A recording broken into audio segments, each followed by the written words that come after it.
It's past 3. Let's talk up Pompeii. In a world. Yeah, up Pompeii. Up Pompeii. Up Pompeii. Something I never seem to get it. Whoa. Yes. Paul W.S. Anderson. That was the Frankie Howard song, wasn't it? Up Pompeii. Oh, never mind. It's probably not broadcastable at this time. So Paul W.S. Anderson directs Pompeii. The story is, at the beginning, there's a sort of... We know what the story is. Well, it starts, as all historical epics must now do, with a hideous massacre, seen from the point of view of a terrified child, right? That's now, everything now begins with that. That thing happens. And then we move forward to... Yes, but whose fault is it? Exactly. And then we move forward to... Kiefer Sutherland. Fit Kit Harington in his full fitness. And he's not very much. Really, not very much. The first time you see him, because he's been hoiked in to be a gladiator in Pompeii, and Emily Browning, sort of floaty Emily Browning, is obviously very fascinated by Fit Kit Harington. Meanwhile, Kiefer Sutherland has arrived from the Roman Empire to basically chew the scenery and be well bad and well camp and well posh. They have said to him, yes, that's right. Firstly, be British, because that's how you denote badness. But secondly, if you can snarl and sneer at every possible opportunity. The first time you see Fit Kit Harington in the gladiatorial arena, he literally comes on dressed as a member of the village people, doesn't he? He's got a sort of weird leather thing over there, and then a sort of strappy bit with a. We've all got one of those. We've all got one of those at home, and so a romance, albeit a long distance romance, starts to develop between Fit Kit Harington and. Do we just call him Fit Kit? Fit Kit. Okay. But meanwhile, in the background, every now and then, Mount Vesuvius goes. And everyone goes, oh, it's all right, it just does that. Don't worry about it. Carry on with the horses. Here's a clip.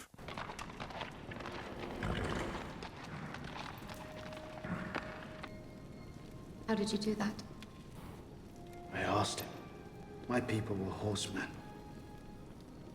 Were horsemen? My family were butchered by the Romans. I'm so sorry. Sorry. What would a Roman know of such things? I am not a Roman. I am a citizen of Pompeii. And why do I see Rome's eagle everywhere I turn? I am no part of that. My father believes that he can bargain with those animals. My father? He would have killed every last one of them.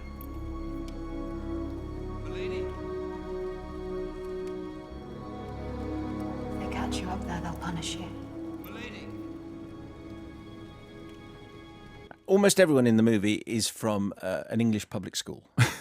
Absolutely. That was how it was cast. Well, so Kit Harington was on the show last week. Yes. It was terrific. It was great fun. It was really good fun. He was a really good guest and spoke sort of, very enthusiastically and very eloquently about the film and about the nuts and bolts of having to do all the sword fighting, because there's an awful lot of sort of fighting action sequences in which he and one other guy basically have to fight off the entire massed I mean, they'll stick them in the gladiatorial arena, and then they will throw like 30 people dressed as Roman soldiers at them, and they will have to fight them all off. And actually, I mean, people are very sort of sniffy about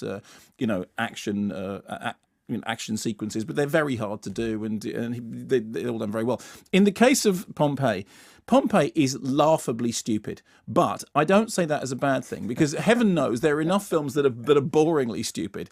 The thing with Pompeii is it is laughably stupid in a kind of you're laughing with it rather than at it.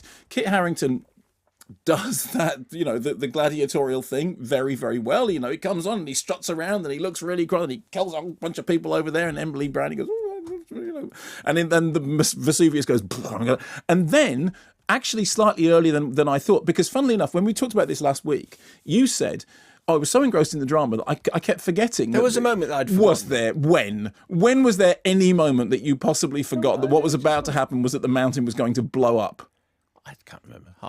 About every 5 minutes, the floor goes, and someone goes, oh, don't worry about that, it just does that. Anyway, if we can get back to eating grapes, and then about another 5 minutes later, the walls go, and somebody goes, honestly, do you think this arena is going to be okay? No, it's fine, the mountain just does that. Anyway, more sword and sandals. And then Jim Morrison goes, That's exactly, yeah. And then the mountain goes, and I saw it in the Dolby preview theatre. Oh, wow, that would have been something. It was the loudest Mount Vesuvius going off I have ever... And as somebody who grew up watching, 70s disaster movies, watching Owen Allen, watching Towering Inferno, watching Earthquake, with Charlton Heston and Sense around, and and as somebody who thinks that 3D basically should only be employed to throw silly things at you, or occasionally in the case of Gravity, when I think this was a slightly different case. But Pompeii does exactly what it says on the tin. Bunch of very strapping blokes have a big fight in a gladiatorial arena. There is the merest hint of romance. Kiefer Sutherland goes, ha ha ha ha ha ha, and then the mountain blows up. And the last, what is it, 20, 25 minutes of them is, I mean, how you forgot that was, I know what you were saying was that I was so engrossed in the drama, although the funny thing is, it's like the sets are a combination of CGI and cardboard. So They spent all the money on the volcano. So all the money on the volcano and all the money on the aerial shots of Pompeii, digital Pompeii. It's absolutely, you feel like if anybody leant too hard against the prison bars, they might fall off. And nobody gets, nobody gets done in without getting a chance to do top level pantomime acting. Everyone gets a chance to stand up and do some kind of... I enjoyed it. I mean, it's rubbish. It is rubbish, but it's laughable rubbish, and it's more enjoyably laughable than a film out, another film out this week. Which I saw it in 3D, yeah.